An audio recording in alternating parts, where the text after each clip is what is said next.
Olá, pessoas! Espero que vocês estejam muito bem. Sejam bem-vindos a mais um vídeo aqui no canal. E nesse vídeo eu separei aqui 25, se eu não me engano, mas enfim, mais de 20 livros curtos que vocês podem ler em um ou em poucos dias para você que está querendo começar esse hábito da leitura, ou para você que perdeu esse hábito e quer retornar este amor pela literatura. E aí, estes livros pequenos, eles podem aí ajudar e auxiliar neste primeiro momento. Além disso, né, você que tem medo de ler clássicos, medo de ler um Tolstói, medo de ler um Dostoiévski, né? Existem livros que eu inclusive vou mostrar para vocês, que podem servir como porta de entrada para vocês adentrarem a literatura, a escrita desses grandes autores que são clássicos aí da literatura mundial, né? E não se enganem, só pelo fato do livro ser pequeno, não ache que é um livro menor no sentido de trazer uma mensagem menor, de ter uma abordagem e uma problemática menor, muito pelo contrário. Alguns dos livros aqui, né, na verdade todos que eu separei aqui, eles são clássicos e todos trazem mensagens e uma crítica e uma reflexão, seja por, né, determinados assuntos aí, porque cada um vai abordar um assunto diferente, mas traz grandes mensagens aí, tá? Então, prepara seu cafezinho, seu chá, né, sua bebida aí, pega o seu bloquinho para você poder anotar as dicas. Não acelera o vídeo, porque a gente tá tentando aí acalmar nossa mente, acalmar os nossos ânimos para poder ir criando esse hábito, essa disciplina, essa rotina na vida, na leitura. Então, para isso, nós precisamos acalmar as nossas mentes. Então, não acelera vídeo, não fica pulando parte para ver qual vai ser os livros, né? Vamos com calma aí. Então, ó, separa aí e se prepara, porque vão vir clássicos aqui incríveis. E todos que eu separei aqui são da minha estante e são livros que eu gosto, que me formaram como ser humano, como cidadã, como a Mariana professora, a Mariana na vida pessoal, a Mariana amiga, a Mariana no relacionamento, enfim. Né? São aqui leituras que só de olhar fazem os meus olhos brilhar, porque trazem e trouxeram um grande aprendizado. Que eu vou falar um pouquinho sobre cada livro, não vou falar muito, vou tentar não falar muito, para esse vídeo não ficar aí com 1 hora, né? Afinal de contas, são muitos livros para indicar para vocês, mas eu vou tentar aqui abordar um pouquinho da história para que você veja se você se identifica com esse autor, com a mensagem desse livro, com esse gênero, e aí você escolher qual vai ser a sua primeira leitura, o que você vai investir aí, primeiramente, para poder começar esse hábito, para poder conhecer mais dos livros clássicos, né?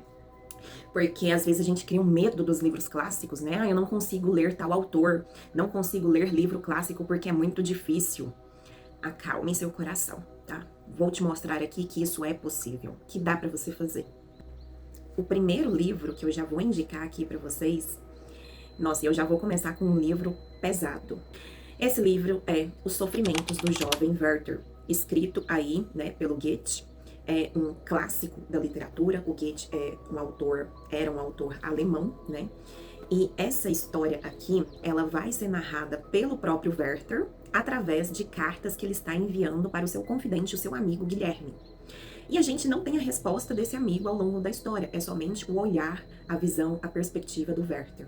E ele contando, né, para este amigo sobre os seus sofrimentos, o sofrimento do jovem Werther, sobre as suas emoções, sobre uma certa paixão, um certo amor que ele sente por determinada pessoa, a Carlota, e que esse amor não é correspondido. Então, esse livro, ele vai trazendo aí um aprofundamento das emoções. Ele vai trazendo aí, em cada carta, né, conforme vai passando as páginas, você vai percebendo a evolução do sofrimento, por que ele está sofrendo, quais são as suas angústias, o que desencadeou, você vai entendendo e percebendo, né, o quão profundo são essas emoções desse personagem. E esse livro não é para qualquer um no sentido emocional. Se você está em um momento ruim da sua vida, se você não está bem emocionalmente, não pegue esse livro neste momento. Alguns livros, né, você tem que ler em outros momentos da sua vida, quando você está com o emocional e mais preparado para isso. E esse livro, né, quando ele foi lançado, ele foi proibido em diversos países ali na Europa. Um conceito foi criado em torno desse livro por conta dos acontecimentos que foram desencadeados lá em alguns países na Europa, através das pessoas que liam o livro. Porque, afinal de contas, esse livro ele trata sobre depressão, ele trata sobre suicídio. São assuntos aí, né, polêmicos, pesados, e existe o conceito, né, como eu disse, que é justamente o efeito Werther, né, que é utilizado para poder explicar e estudar aí suicídios que acontecem por influência de mídias, por influência de escritas, e é muito importante para a literatura como um todo. O outro livro, olha o tamanico dele, né? É do Victor Hugo, o mesmo autor que escreveu Os Miseráveis, aquele calhamaço gigantesco, tenho aqui inclusive, que é justamente O Último Dia de um Condenado. Esse livro, ele é curtinho, nessa edição tem 164 páginas. E esse livro aqui, gente do céu, ele é um soco no estômago, sério. Nós vamos presenciar, ver a mente de uma pessoa que foi condenada por um crime e que ela está esperando para ser morta na guilhotina, em Paris, do século XIX, né? E aí a gente acompanha as memórias dele acerca da sua família, da sua esposa, da sua filha.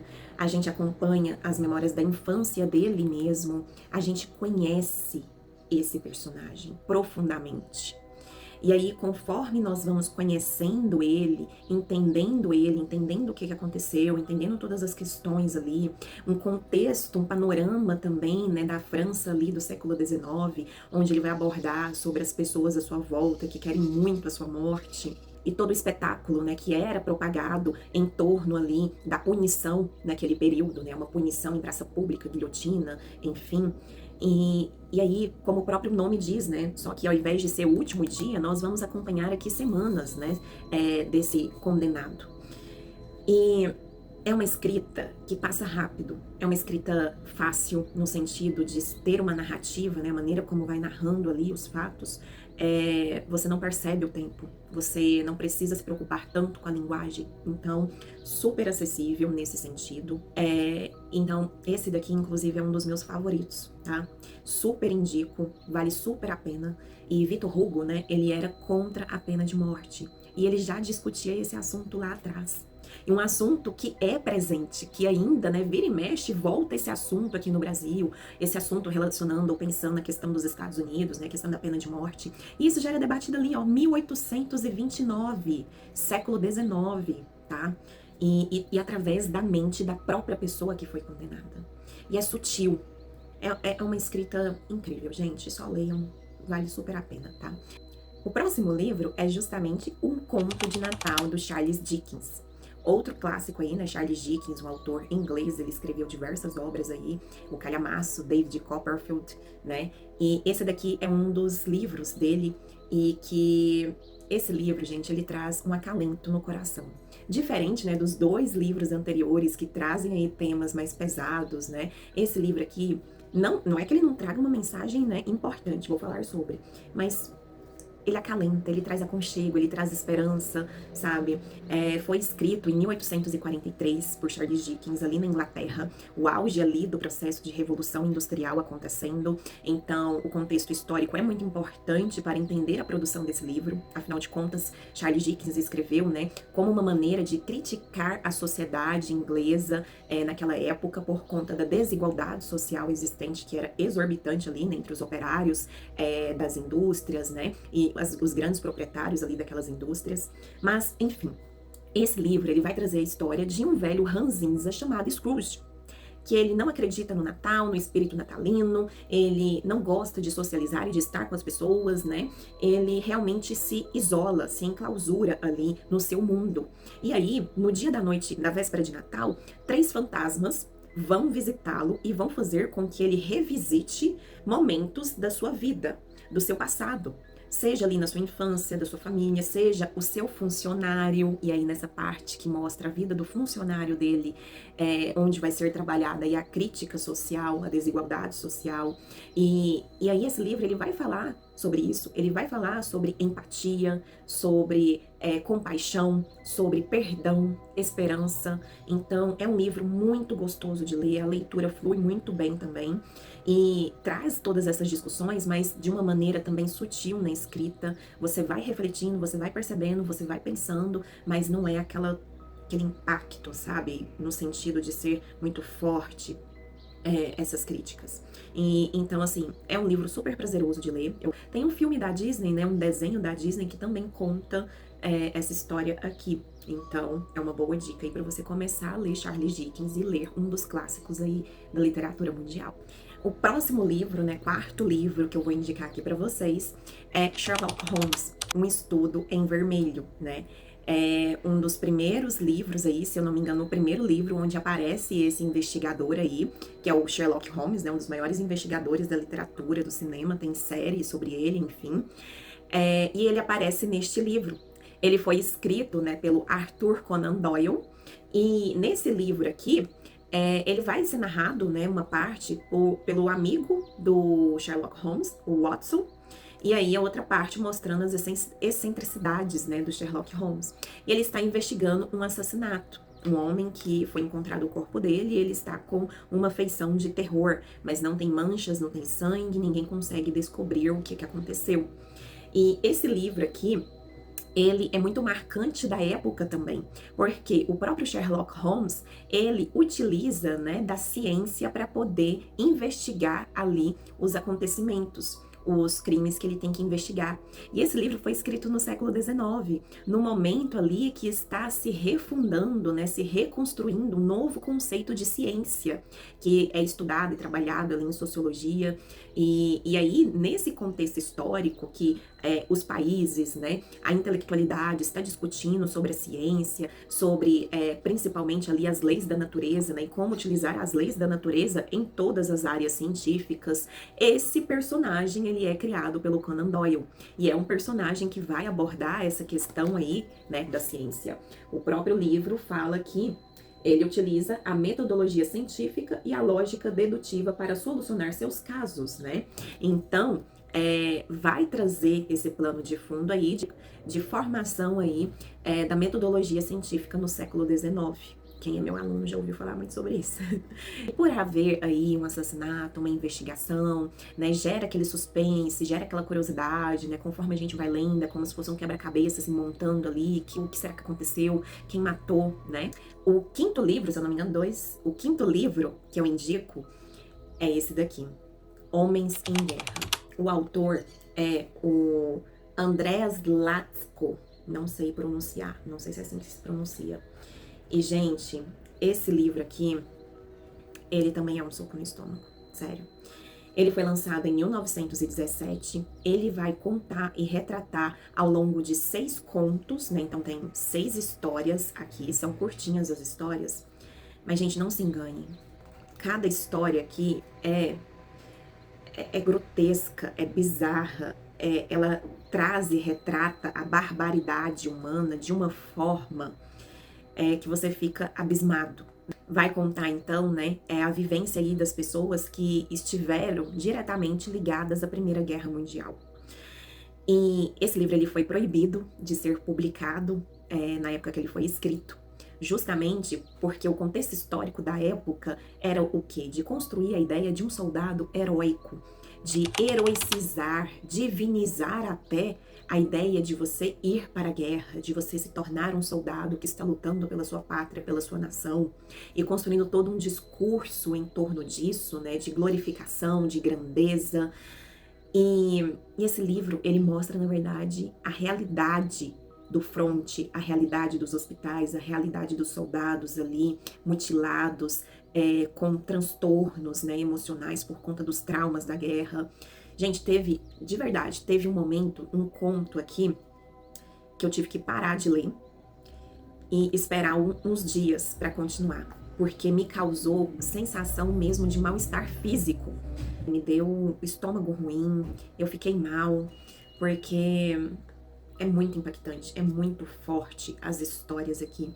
E quando você sabe que todas as histórias aqui, elas foram baseadas em pessoas reais, em acontecimentos reais ali, não traz o nome, né, das pessoas, de fato, as pessoas reais, mas quando você sabe que aconteceu, que são situações ali que as pessoas vivenciaram, que tiveram pessoas que presenciaram e passaram por tudo que tá escrito aqui, é absurdo. esse livro aqui, ele é muito impactante mesmo, sabe? Então, e importante também, né? Temos muitos livros aí acerca da Segunda Guerra Mundial, e deve ter mesmo, mas acerca da primeira, poucas pessoas leem, poucas pessoas pesquisam, né? E aqui é uma dica para vocês, tá? O próximo livro que eu vou indicar, e nós já estamos aqui na 6ª indicação, né? É justamente Édipo Rei, de Sófocles, né? Uma literatura aí escrita há mais de 2000 anos, né? Estamos falando aqui da Grécia Antiga, berço ali do nascimento da democracia, inclusive o contexto de produção, né, dessa obra aqui é justamente ali nascimento da democracia, nascimento do teatro grego, né, momento aí de nascimento e criação, né, da tragédia grega.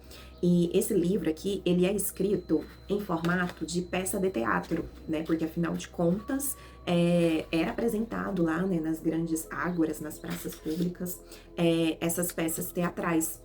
E então nós temos aqui uma descrição do ambiente, e aí entra fulano, e aí a fala dela, né?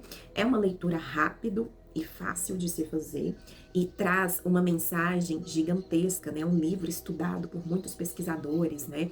É um livro que vai, né? O próprio mito do Édipo vai ser citado aí em Ilíada, na Odisseia, né? De Homero, em Hamlet, com Shakespeare. Então é um mito que vai influenciar na própria criação e desenvolvimento de várias narrativas aí da literatura universal. Além, obviamente, né, de influenciar na psicologia, em toda aí a psicanálise, né, freudiana. É um livro importantíssimo, básico, assim, para você ler, né? E aqui vai contar a história, então, aí do próprio Édipo, né? E que vai ser ali divinizado, né, através do oráculo, o seu futuro. E que vai ser dito que ele, então, vai matar o seu pai, vai desposar a sua própria mãe. E por haver essa previsão do futuro, o seu pai manda os servos ali para poder enviar Édipo até a morte. E aí, a partir daí, nós vemos o desenrolar dessa história, né? Mesmo que você já saiba o que acontece, porque você ouviu falar, pesquisou, vale muito a pena a leitura. Nada substitui a leitura mesmo da obra. Ah, eu li a resenha. Ah, ouvi falar. Vi na aula com o professor. Nada substitui a leitura da obra. O 7º livro que eu trago aqui como indicação para vocês obviamente, A Metamorfose, do Franz Kafka, né? E ao contrário do que a gente vê na maioria dos livros, onde o clímax, né, o plot tá no meio pro final do livro, aqui já se inicia com uma das frases mais intrigantes aí da literatura, né? Quando certa manhã, Gregor Samsa acordou de sonhos tranquilos, encontrou-se em sua cama metamorfoseado num inseto monstruoso. Então você já começa a leitura sabendo disso. E aí, não é falado, né, o porquê dessa transformação, esse não é o foco também, ou que animal ele se tornou, inclusive, não é falado, e você imagina aquilo que você acha ser mais grotesco, que você sente mais nojo, isso é proposital também, porque é magnífico a escrita desse cara.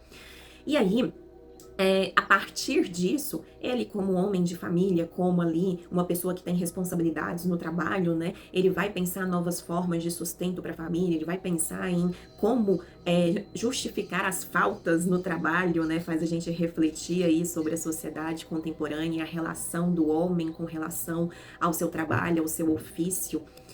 E aí, a partir disso, a gente consegue aí perceber e trazer explicações sobre essa metamorfose. Nós podemos interpretar essa metamorfose como uma depressão, né? Ao longo da história, ele vai se isolando, não vai conversando e tudo mais. A gente vê aí questões psicológicas e emocionais. A gente consegue perceber também essa metamorfose como preconceito da sociedade, né?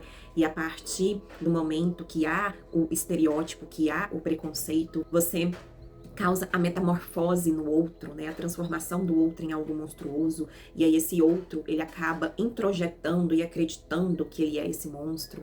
Dá pra gente pensar essa metamorfose aí quando há o processo do envelhecimento das pessoas, quando a gente vai envelhecendo, quando a gente vai se tornando mais adulta, a gente vai ficando velho, vai dependendo das pessoas, vai se isolando, não vai tendo a mesma vida que antes, ou quando vai adoecendo e você se transforma em uma outra pessoa, às vezes você é uma pessoa superativa, e aí por uma questão de doença ou de acidente, você acaba ficando impossibilitado de se cuidar, e você tem que ser cuidado.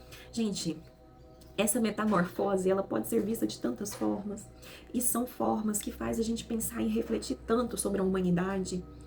Ai, leiam, por favor, e venham falar comigo sobre, tá? Sobre qualquer um desses livros, pode vir falar comigo.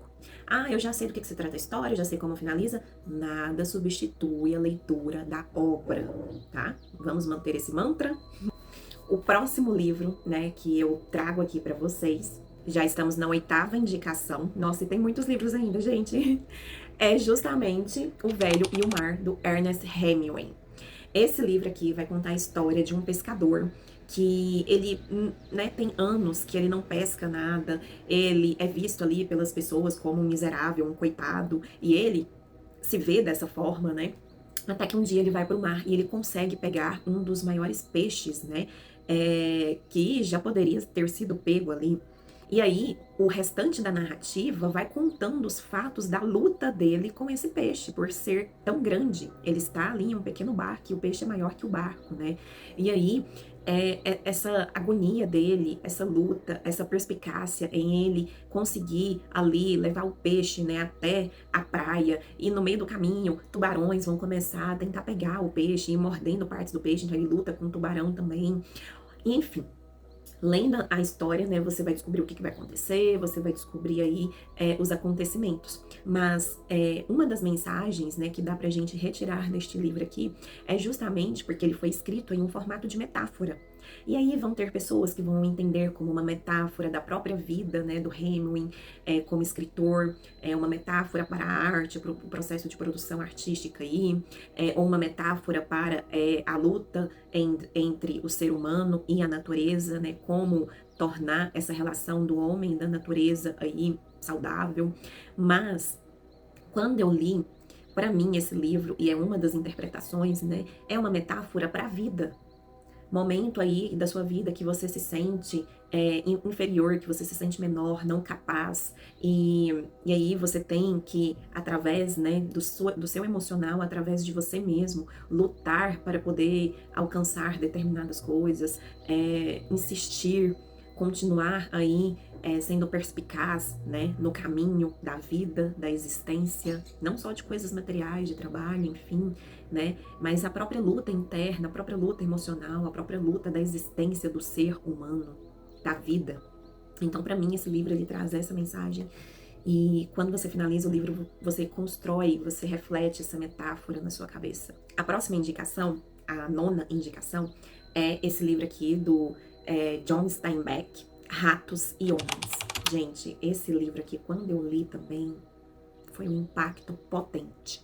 O contexto aí, né, de criação da história, retrata aí como panorama a Grande Depressão em 1929 ali, com a crise financeira nos Estados Unidos, né, quebra da bolsa de valores, toda a questão ali da crise pós Primeira Guerra Mundial, toda essa situação aí nos Estados Unidos, né, pessoas falindo, perdendo emprego, passando fome, perdendo suas casas, né, e aí vai se passar no interior dos Estados Unidos, mostrando aí a extrema pobreza, a extrema dificuldade enfrentada por essa sociedade nesse período, pessoas simples, humildes, né? E é protagonizado por 2 personagens aqui que são extremamente bem construídos, que é o George e o Lenny, né? Que eles são amigos, inclusive. E essa amizade, né? A gente tem as características físicas aqui, emocionais, psicológicas de cada um, e a gente entende quem é o George, né? Aquele homem do interior, mais bruto, mas que também é astuto, é corajoso, é magrinho, né? É pequeno. E traz essa ideia da perspicácia, né, através aí da descrição física. E nós temos o Lenny, né, que apesar de ser um homem adulto, ele tem uma mentalidade infantilizada, ele traz uma inocência dentro dele, só que ele é um homem já muito grande, muito forte, que não tem consciência e noção da força que tem. Força física mesmo, né? E aí vai narrando a história, né? Ai, gente, então esse livro aqui, ele vai falar sobre solidão, sobre a miséria, sobre os trabalhadores do interior dos Estados Unidos nesse momento aqui, né? Principalmente os que trabalhavam ali no campo. E ele vai trazer a violência, tanto a violência acerca da fome, da desigualdade social, a violência do preconceito. E Nossa, o final desse livro, ele é devastador, devastador. Incrível, incrível. Só leiam, por favor. Né? O 10º livro que eu trago aqui como indicação para vocês é esse curtinho, mas incrível, O Médico e o Monstro, do Robert Louis Stevenson, né? Esse livro aqui, ele é considerado do gênero, né, de ficção e horror, ou gótico, e esse autor, né, o Stevenson, ele é do século XIX ali também, então mais uma obra publicada aí na Europa do século XIX. Nós temos aqui, né, um advogado chamado Mr. Utterson, que ele vai ler o testamento aí de um amigo chamado Henry Jekyll, perdão pela pronúncia dos nomes. E aí ele quer investigar, né, ele quer entender a relação existente ali entre esse Dr. Jekyll, né, um homem de honra, um homem aí considerado dos bons costumes, das boas maneiras, o bom cidadão, e o diabólico aí, Edward Hyde, né? E quem poderia manter aí amizade, ou que tipo de relação se poderia manter com uma pessoa dessa? Ainda mais este homem, né, o Henry ali, ele sendo considerado pertencente aí aos costumes da boa moral. E vamos lembrar que neste contexto histórico aqui, nós estamos falando ali da construção da moral vitoriana, né? Dos bons costumes, de uma moral conservadora, que começa a ser instaurada com mais ênfase aí neste período e que é muito ressaltado em diversas obras produzidas naquele contexto histórico. E não tem como falar muito desse livro porque ele é muito curto. Ele não pesquisa muito, porque você pode pegar spoiler, e qualquer spoiler que você pegue dele, o plot não vai ser a mesma coisa, entendeu? Você tem que ler ele sem saber muita coisa. É a história que se passa aí no século XIX, esse advogado lê o testamento ali do amigo, né? E ele quer investigar a relação desse amigo, que é visto como um bom homem na sociedade, com outro homem ali, que ele é meio que segregado da sociedade, porque ele vai contra toda aquela moral, né? Ele é impuro, imoral, e por que será isso, né? Por que ele é dessa forma? Esse livro aqui vai trazer muitas questões sobre a ideia da vida privada e da vida pública que nós levamos. Quem somos nós quando nós estamos em público e quem somos nós quando nós estamos sozinhos? É a mesma pessoa? Então, vai trazer essa dualidade, vai trazer também a dualidade aí entre bem e mal e a discussão acerca disso, envolvendo a moral da época. Então, traz assuntos muito pertinentes e o plot é muito legal, muito legal. Então, não pesquisa nada, só vai sabendo isso, mas saiba que é um clássico importantíssimo para a literatura mundial e que traz uma história muito boa. E por se tratar aí, né, desse suspense gótico, que traz esse horror aí, a gente fica curioso para saber o desenrolar da história. Então, a leitura ela vai andando, ela tem uma constância, né, uma velocidade. Então, mais essa indicação aqui. A 11ª indicação que eu trago aqui para vocês é de ninguém menos que Tolstói, né? Nesse pequenino conto aqui, livro, De Quanta Terra Precisa um Homem, né? E nessa obra aqui, ele vai trazer reflexões aí acerca da dicotomia, né, da dualidade entre o campo e a cidade. Vamos lembrar aqui, né, que Tolstói, ele está escrevendo ali no século XIX na Rússia. E ele, como um pacifista, né, um defensor aí dos camponeses contra a desigualdade social, apesar, né, e ele reconhecia isso, que era um homem muito privilegiado, de muitas posses, né, da alta camada da sociedade aí, ele vai refletir muito sobre as outras camadas da sociedade. E nesse livro, ele traz essa reflexão acerca aí da ganância humana, acerca de o que de fato nós seres humanos precisamos para ter, para viver, e traz um olhar aí, né, acerca do comportamento humano. Nessa história aqui, nós temos no início dele a conversa ali entre duas irmãs, uma que mora na cidade e que está ali vislumbrada, né, pela industrialização, pela urbanização, e a outra, né, que mora no campo, numa vida mais humilde, mais retraída, e traz a reflexão acerca disso. E aí o marido dessa mulher que mora no campo ouve a conversa, né, e ele meio que desafia ali o diabo em uma de suas frases. E aí nós teremos aí então essa figura maligna, né, representada pelo diabo, testando este homem, né. Não posso falar muito também, porque olha o tamanho do livro, se eu falar muita coisa, eu vou dar spoiler, né? Mas é um livro que traz uma reflexão. E o final, você fica assim, é isso? Como assim? Mas, né, estou brincando, obviamente que você entende, né, o que o autor está tentando trazer aqui. Não quer dizer que você vá concordar com tudo, mas é uma reflexão importante a ser feita. O outro que eu indico para vocês aqui, a 12ª indicação, é A Revolução dos Bichos, né, do George Orwell, que na verdade é um pseudônimo, né, para Eric Arthur Blair, né? Estou olhando aqui para lembrar esse senhorzinho aqui. E aí, aqui nós teremos então a história, né, de uma granja sendo retratada aqui, onde os animais eles vão se rebelar por estarem sofrendo ali maus tratos, estarem ali se sentindo injustiçados, desvalorizados, né? Então, estes animais, eles vão se rebelar contra o proprietário ali da fazenda, contra o totalitarismo que há ali nesta fazenda. E essa obra, né, no início, quando ela foi escrita, ela não foi aceita para ser publicada. Ela só foi publicada em 1945, ao final da Segunda Guerra Mundial, porque antes, quando ele tinha escrito, né, os Estados Unidos ainda estava ali em aliança com a Rússia. Ainda estavam ali, né, lutando juntos do mesmo lado na Segunda Guerra Mundial. Então, eles não publicaram assim que foi escrito esse livro. Eles publicaram somente ao final da Segunda Guerra Mundial. E esse livro aqui, ele é, né, uma construção anticomunista. Aqui nós teremos, então, uma crítica pessoal do autor, né, e também, né, do próprio Estados Unidos ali, que, né, ele vai acabar trazendo essa crítica aqui, nessa obra, acerca, então, ali do totalitarismo do Stalin. E aí, por isso a ideia, né, dos animais se revoltarem contra esse poder opressor e aí, né, tomarem o poder. Só que aí a gente vai percebendo como que vai se dar essa revolução, e como após a revolução, esses animais, né, que se sentiam aí oprimidos, como que eles vão lidar com a organização da granja?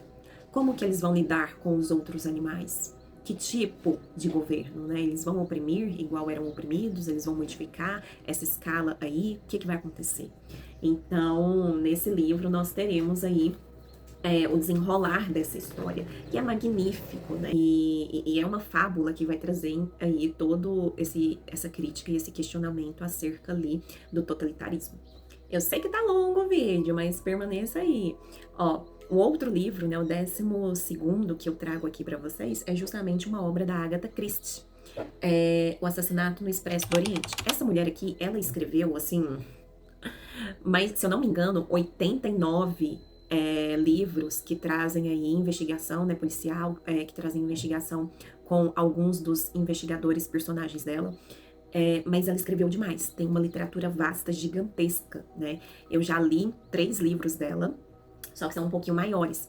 E aí, né, por a proposta do vídeo, um livro curto, aqui está esse, O Assassinato no Expresso do Oriente. Como o próprio nome já diz, vai haver um assassinato no caminho aí, numa viagem, né, no trem, e dentro desse trem nós temos aí, então, o Poirot, né, que é um dos personagens aí policiais, investigadores criados pela Agatha Christie. E ele vai investigar, então, quais ali das pessoas que estão dentro do trem que cometeram esse assassinato. E aí, aquela história investigativa, você montando ali as peças, né? Uma informaçãozinha aqui, outra ali, você supondo que foi determinada pessoa, e aí acontece algo que você passa a suspeitar de outro, na verdade, que traz essa sensação, né, de expectativa, de suspense aí, da dúvida. Então, é um livro que prende a nossa atenção, é muito fácil a leitura dele, e é um clássico aí da literatura. O próximo que eu vou indicar para vocês, e aí eu já vou fazer em dose dupla, para poder já facilitar aqui, diminuir a quantidade de pilha de livros que está aqui na minha frente. Vai ser um dos autores favoritos da minha vida, um dos meus autores preferidos, que é justamente Dostoiévski, né? Ou aí, para os íntimos, Dostô. Ou Dasta, né, se você for falar aí, pensando no russo mesmo. Mas, então, eu tenho essas 2 obras. Por que aqui tem 2? Porque são 2 edições do mesmo livro, para poder mostrar para vocês. Mas eu tenho essas 2 obras aqui, que são curtas, pequenas, né, para indicar desse autor, e que eu acho que sirvam aí como obras para você iniciar a leitura da obra de Dostoiévski. O primeiro deles é Noites Brancas. Essa obra, né, o Dostoiévski aí está na primeira fase da sua escrita, foi antes dele ser preso, né, e ele se aproxima aí do romance. Aqui vai ter a história do personagem que se apaixona pela mocinha, e ele acredita que essa paixão ela é recíproca ali, né? Mas por determinados acontecimentos que vão se desenrolando aqui, a gente vai entendendo que esse amor, ele pode não acontecer, né? E aí, essa é uma fase mais fofinha do Dostoiévski. Não tô dizendo que o livro é feliz, o livro não é feliz. Mas em vista das outras obras dele, esse livro aqui é muito tranquilo, tá?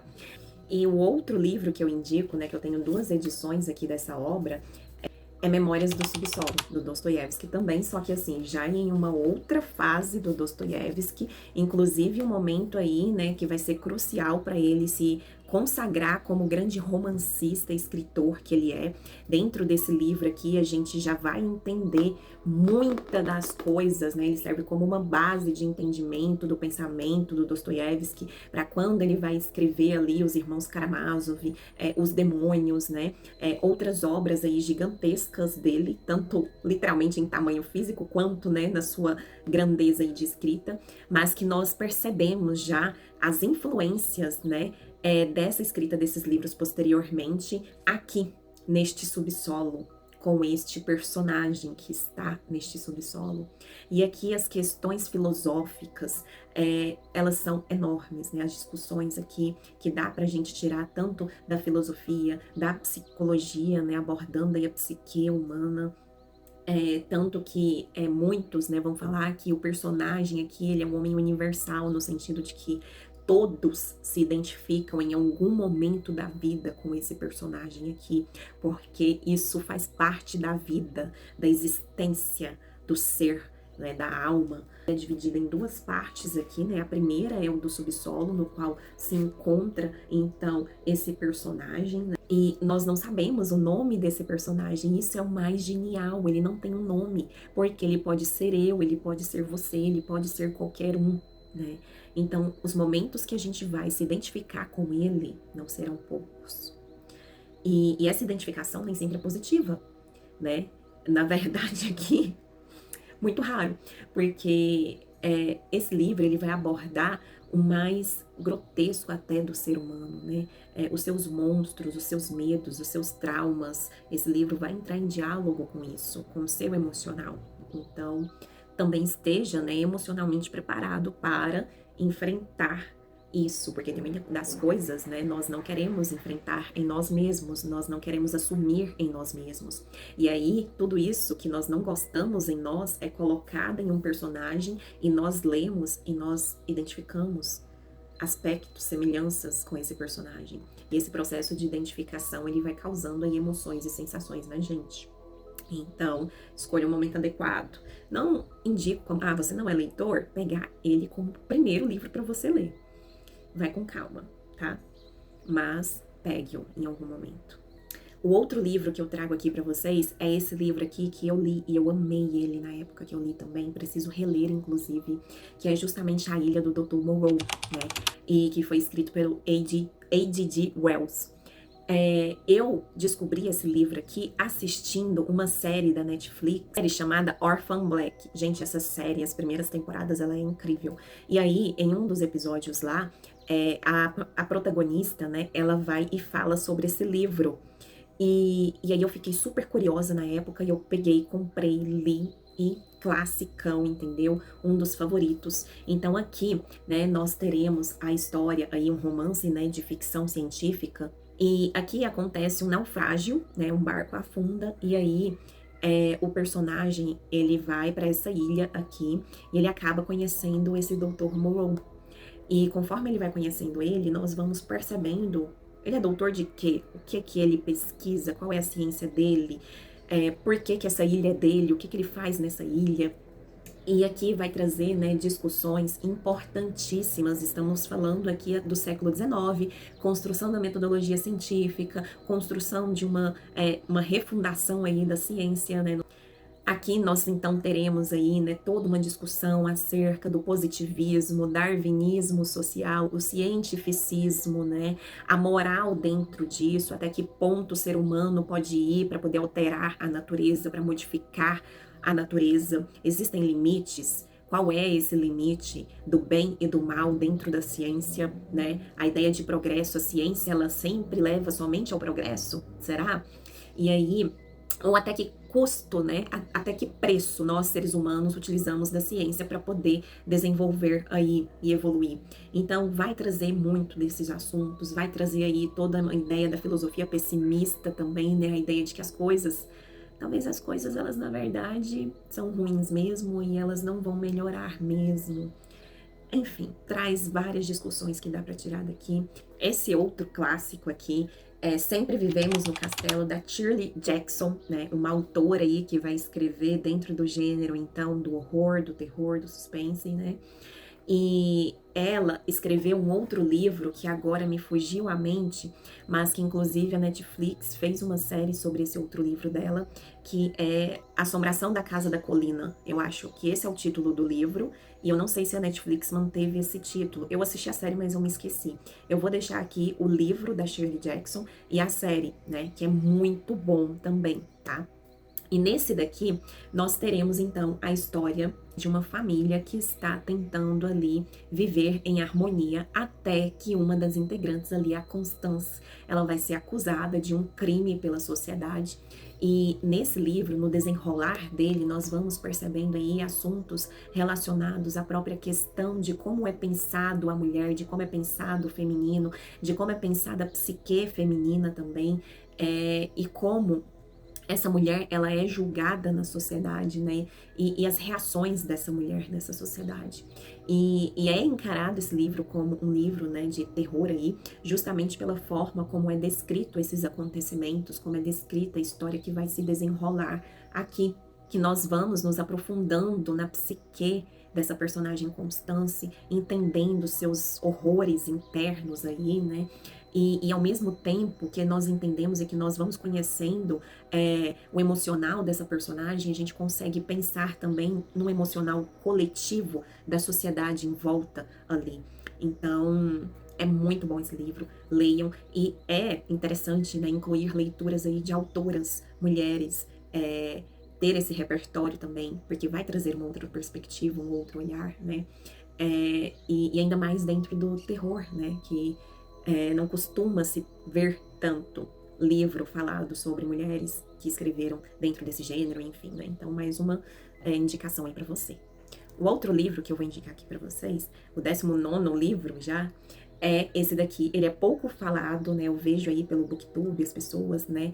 Que eu vejo, que eu acompanho, poucos falaram sobre esse livro, mas ele é um livro importantíssimo, incrível, assim como todos os outros, né? Às vezes eu acho que eu tô me repetindo aqui, mas é porque eu quero te dizer que esses livros, eles são importantes, é necessário serem lidos, vão fazer a mudança e a diferença em você, como ser humano, como um ser pensante, reflexivo, tá?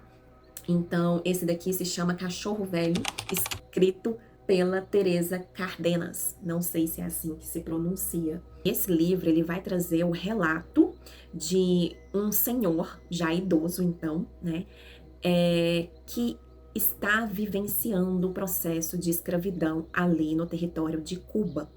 E aí nós vamos acompanhar o dia a dia desse personagem, as suas lutas diárias, todo o processo que acontece e que é imposto com relação a ele, de desumanização, de violência física, de violência psicológica, toda a miséria, né, as condições inumanas no qual ele presencia, ele vive, e toda a luta dele, além de, né, lutar com relação a todo esse sistema, no sentido de ter que sobreviver e encarar esse sistema e a maneira como esse sistema lida com ele, nós temos aí a questão da velhice, a questão do envelhecer do corpo, da mente, da alma, e a humanização disso, né? É louco, porque ao mesmo tempo que todo mundo em volta desumaniza ele, a escrita traz uma humanização tão gigante acerca desse personagem, que você se aprofunda nas emoções dele. E é um livro importantíssimo para nós conhecermos de perto relatos aí, né? E a vivência e a vida das pessoas que foram escravizadas, que passaram por esse processo, né? É uma autora cubana, é mulher, e ela vai escrever sobre esse senhor aqui, nesse livro Cachorro Velho. E aí a gente entende do porquê do título também ao longo da narrativa. E só torna tudo, assim, incrível, dolorido, mas incrível, emocionante demais. E importantíssimo para a gente criar cada vez mais empatia, para a gente não deslegitimar a luta aí, né, de outros povos, e para a gente conhecer mais desse processo histórico aí. Tá? E o 20º livro que eu vou indicar para vocês, e eu vou permanecer nesses 20 livros porque o vídeo ele já está enorme, então os outros eu vou deixar para uma parte 2, mas o 20º livro é justamente esse daqui, que eu também não ouço muitas pessoas falarem sobre ele, deveriam falar sobre ele. É um livro brasileiro e ele é o relato de uma busca, né, escrito aí pelo Kosinski. E nesse livro aqui, nós teremos como plano de fundo e contexto histórico aí a ditadura civil-militar no Brasil. E posteriormente, né, a ditadura, processo de redemocratização até os dias atuais. E ele é lançado ali em 2011, mas ele já é lançado como um clássico e com uma discussão que eu acho importantíssima para os dias atuais também. Aqui vai ser relatado a história de um pai à procura de sua filha que desapareceu durante o período ali da ditadura. E a busca desse pai é tão angustiante, nós acompanhamos desde o dia que ela sai de casa, que ela desaparece, e aí o seu pai, ele passa a desconfiar porque ela não liga mais, não recebe mensagens, cartas dela, e aí ele passa a se preocupar. Ela é uma professora de química que trabalha em uma universidade, e então esse pai descobre que ela está desaparecida e ele começa a investigar mais sobre a vida dela e nós vamos conhecendo um pouco mais de quem ela era. Nós conhecemos um pouco mais e vemos aqui sendo retratado, né, o contexto histórico mesmo dos anos de chumbo, toda a censura, todas as torturas, os sequestros e desaparecimentos de pessoas, né, e a angústia desse pai indo em hospital, em necrotério, ligando, né, e se informando e tentando entrar em contato com a polícia, com o exército e entrando em contato com outros grupos de pessoas que também estão procurando familiares aí, entes queridos que estão desaparecidos. Então a gente conhece a história de vida de outras mães, outros pais, outros filhos que estão procurando aí, né, os seus familiares. E é angustiante, é angustiante. E eu lembro que quando eu li, eu não conhecia de fato, né, a história desse livro aqui. Eu só sabia que se passava na ditadura e que era isso. Eu não sabia de todo o processo da busca desse pai. E ao ler essa obra, a gente sente tanta revolta, tanta raiva, porque a gente entende, né, e nós sabemos que a grande maioria das pessoas que praticaram os crimes que aparecem aqui e que a gente estuda, que você estuda em história, essas pessoas não foram punidas, né? Houve aí impunidade com relação a tudo isso. Mas o sofrimento das famílias, o sofrimento das pessoas, ele é forte, ele é pungente, ele é verídico, assim, no sentido de que nós sentimos também essa angústia do pai procurando, a gente torce para encontrar, chega um momento aqui que a gente pensa, vai achar, e é angustiante. Nossa, eu escrevi muito nele, gente, e as minhas reações me fazem lembrar um pouco das sensações lendo. Então, 20ª dica, olha aqui. Só isso daqui, né, de indicação. Por isso que o vídeo ficou gigante. Olha o tanto de livro. E eu tenho que falar pouco de cada livro. Como? Não consigo falar pouco. Mas, como eu disse, todos esses livros aqui vão te influenciar, vão te tocar de alguma forma.